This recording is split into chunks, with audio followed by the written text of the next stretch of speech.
Right now, it is time to be joined by Thorin Christiandotter, of course, from Main Street Magazine on Robin Hood Radio. You can find a Main Street Magazine, besides being here once a week, of course, throughout our tri-state region at the various pickup locations, and also on the web, mainstreetmag.com. And we'll welcome in Thorin right now. Good morning, Thorin. How are you this morning? Great. How about you? Not too bad. It came through a little snow in Salisbury, actually. It got a little dusting to coverage. Oh, did it? Yeah, and I just saw one of the town of Sharon trucks going out. It's just a little. We'll get a few of these flurries now and then, but no major snow right now. It looks like at least through the end of the week into next week. So, and it looks like once again it'll rain on Saturday and a little bit on Sunday, but we won't worry about that right now. Give it the week, right? Yeah. We'll have a good week, and that's good. The story that I'll start off with that you've got in Main Street Magazine, because I graduated Housatonic Valley Regional High School in 1971. When I was in school, the Christmas tree sales were well underway by the FFA. Back then, there was a little shack up on Route 7. And that's where they sold them out of. It was a much smaller program now, and now it's a huge program where not only is it trees, but it's everything else. But you've got a really nice story about the tradition that continues year after year from the Housatonic FFA students with their great shop. Yeah, so it's called Community Traditions Continue Despite COVID-19, and we actually had Sarah Jack, Audra Leach, and David Moran write the piece on it, who obviously work with the kids at the school. But I thought, besides obviously that there's, selling these items, for us for the holidays, but they're learning valuable lessons, how to deal with customers, how to basically run a business in many ways and how to present themselves and their product. But it's also when you're purchasing something or you go there, albeit, a little different this year, you're connecting with 70 years of Housatonic students. The Housatonic FFA really is one of the premier FFA programs in the country. Years ago, they were so far ahead of the grade.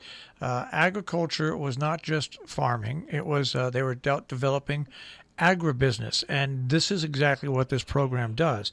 The students totally run the store from managing it to getting the inventory in, to getting the inventory on display, to arranging the wreaths, to doing everything, to balancing the books. And it is a totally student-run organization, and it leads them more into the direction of agribusiness and also farming. But agribusiness is such a bigger part now of agriculture that the program is great. Now, who's that in the background? My daughter's waking up here. Well, she's right along with the rest of us, just starting to wake up. Exactly. But it's just a great program, and you've got a real great article with a lot of great pictures and a lot of explanation about the store. And we'll stay with the thought about the holiday tradition. An American Christmas finds its roots in the Hudson Valley.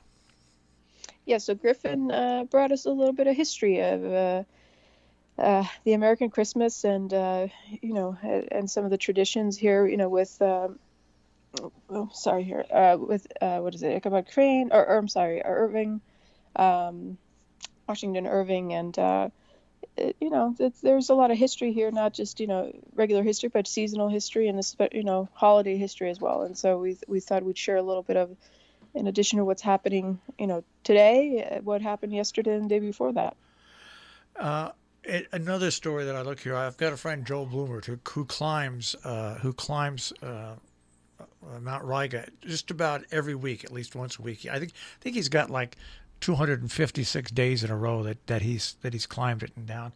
But we live here, of course, in the area of many different trails. The Appalachian Trail is the most famous, and you've got a story, The Trail Less Traveled, and it reminds me of a movie that I saw that was based on a book. The movie was not rated very well. I forget what it was called, The Big Adventure or something like that, where two guys go out and they decide they want to hike the Appalachian Trail. But it's a great book as well. But really, this is a major thing for our area. And when I say our area, I mean New York, Connecticut, Massachusetts. I mean the Appalachian Trail, and people who hike and love to hike to the top of the peaks we have around here is staggering, the number of people that come here to do this. Yes, Ian. Well, we were just speaking of Housatonic, but Ian is Yeah. also the principal of Huzi. In addition to us having the privilege of him sharing most of the time some sort of outdoorsy adventures that he has, but he's an avid outdoorsman, hiker, biker, and so his perspective on it was not just hiking around here and being a prepared hiker, but how it certainly changed due to COVID. That there are a lot more people who are trying to reach those peaks around here, and some of the what we thought were some of the hidden trails are not so much anymore.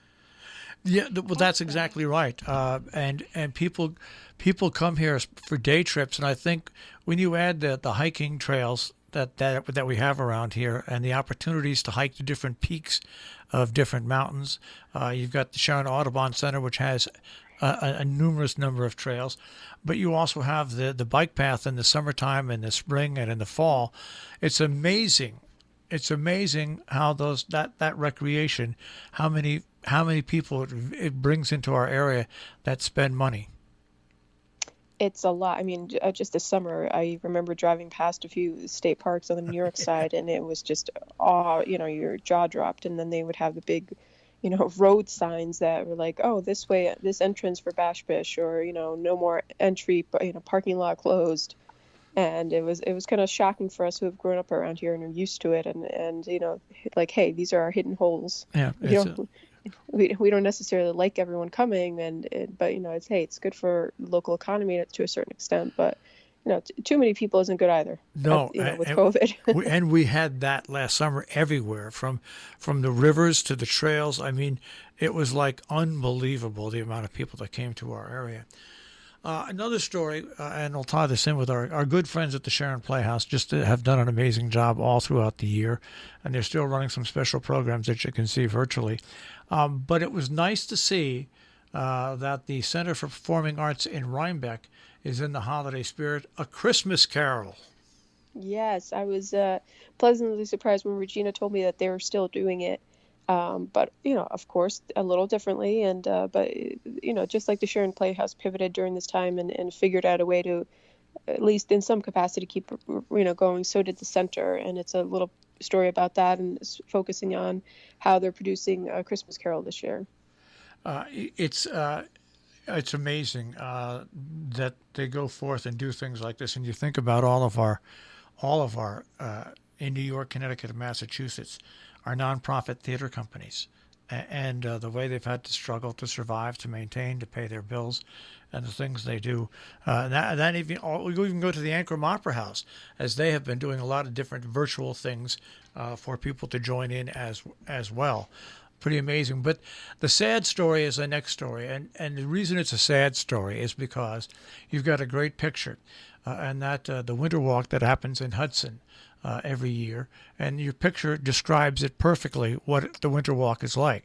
It is just thousands of people come to Hudson, and they've had to cut back a lot of those activities this year, but it is going on in one form or another. So yes, Winter Walk, it is thousands of people. The whole Warren Street is filled, and there are things going on all over the place. And some of us who have gone a few times, and as we get older, sometimes it's like, oh, I don't even want to deal with the traffic or the people. But when you're there, it's pretty amazing. But this year, obviously, they couldn't do that. So they have also, here's the word of the year, pivoted. And have tried to do, instead of having it be one night, it is basically the duration of December, and they've tried to spread it out a bit, and in an effort to, keep it as safe as can be, but still have some sort of festivity and have some sort of celebration. That's an interesting word you just used, pivoted, because I was just sitting here thinking about everybody that and all the organizations, profit, nonprofit, restaurants, merchandise, retailers, everybody has pivoted. And like we here at the radio station, when you use the word pivoted, we've pivoted the way we report news, cover events, help organizations, and you also have pivoted as a magazine that represents what's going on and what people can explore, people that not only live here but people that come here. Pivot is that probably should be the word of the year, along with COVID-19. If someone comes up with a word for the year. I feel the same way. I feel it's a word that is it's getting a little overused. We're getting a little sick and tired of it, along with social distancing and a couple other COVID-related words. But I think at least the pivot is the kind of an optimistic one in the mixture of ones that we have for this year. It's perseverance in my book. All right, and are you already preparing the January issue? We're already planning next year. We're planning the whole first quarter right now, and we're working on the January issue as I speak. And our January issue is going to have a theme, and it is, of course, adios to 2020, but it is also the entire issue is featuring on wellness, mind, body, spirit, and everything that kind of deals with that. So all of our stories are going to range, in some form of wellness, whether it be mental health or, the effects of being outdoors or exercise. And so, we always like to brush with a broad stroke. And so we're trying to do an all-encompassing wellness issue. And speaking of pivoting, and we are going all month on our website doing stories there to accompany the print issue. And that way we're also trying to tie into some of the local wellness experts in the region and having, sharing their expertise. Because in print, we can only obviously have so many pages. So that's the great thing about our website. So every week we'll have stuff there too. All right, that's Main Street Magazine, of course, locations throughout our tri-state region, and on the web, mainstreetmag.com. Lauren, we'll speak to you again next week. Sounds great. Have a great week. Take care.